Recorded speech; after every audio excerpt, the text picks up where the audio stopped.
significa Señor, que encierra todo esto: poder, dominio y autoridad. Cuando usted va a la calle como evangelista, como predicador del evangelio, y usted comienza a hablar de esta manera, la gente va a prestarle atención, porque ellos comienzan a decir: es verdad que esta gente sabe y estudia la palabra.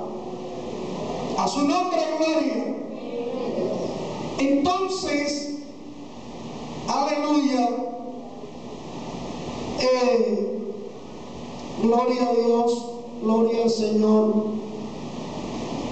Entonces, conocer al Señor del Antiguo Testamento es entender que el Señor Jesús es el Señor del Antiguo y del Nuevo.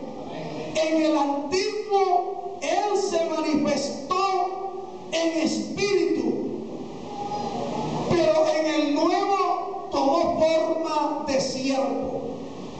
En el Antiguo tuvo nombres progresivos, pero en el Nuevo Testamento tiene un nombre que es sobre todo nombre. Aleluya. De gloria a Dios.